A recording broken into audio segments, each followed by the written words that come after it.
Good morning. It's time for Selihot Sparks. That's it. We got to the end.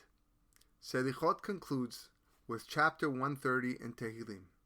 Shir Hama'alot Mima'amakim Keraticha Hashem. From the depths I called out to you, Hashem. Many Mefarshim explain the significance of the term Mima'amakim, from the depths. I once read an interesting piece in the name of Chacham Ovadia Yosef Zecher Tzadik Livracha. He writes that it's indeed a blessing that we had 40 full days of Selichot, one entire month before Rosh Hashanah, 10 days before Yom Kippur. Hashem bestowed a great kindness upon his Jewish nation by revealing to them that the day of judgment is on the 1st of Tishri. For in truth, the other nations of the world are also judged on this day. But since they don't know about it, they don't prepare themselves accordingly, and they miss out on a substantial benefit. Think about the following analogy. If one breaks a law and is caught by a police officer, if the officer takes him immediately in front of a judge to be judged in a swift manner, it's almost certain that the defendant will not be able to cope with the charges being leveled against him. If, however, he is made known of the court date and given the chance to meet with and seek adequate legal counsel and know who will represent him in court, he surely has hope to be found innocent in this case. Similarly, from the day of Rosh Chodesh Elul, we begin blowing the shofar and waking up early in the morning to recite Selichot in preparation for the day of judgment of Rosh Hashanah, when we will proclaim Hayom Harat Olam. Today is the world's birthday. Today he shall make everyone stand for judgment, all creations of the world. And is likewise a day where we begin to recite HaMelech HaKadosh and HaMelech HaMishpat in our prayers, right until Yom Kippur. During Elul and the first 10 days of Tishri, we prepare great and amazing lawyers, attorneys, solid lawyers before God. Who gets to be our lawyers?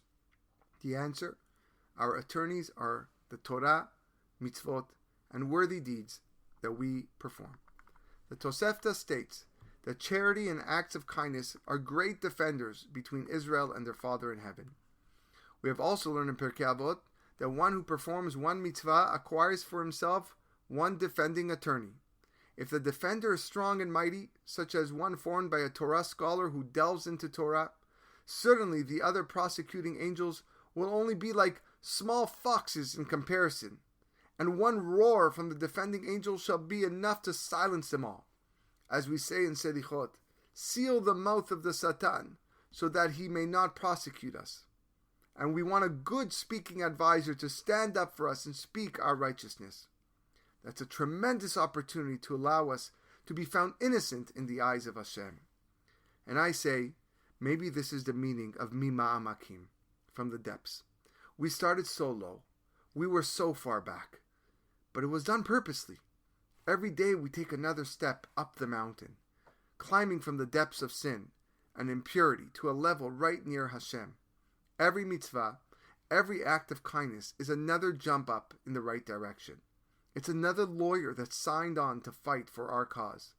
With all these angels, we plead to Hashem to listen to our voice. Hashem shim'a bekoli. Why? Ki imecha selicha. Because forgiveness is with you, and we are ready to accept it.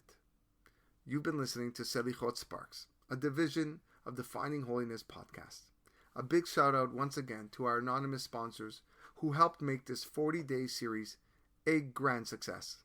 May the neshamot of Miriam Bat Aviva and Nisim David Ben Biba have an aliyah in Gan Eden.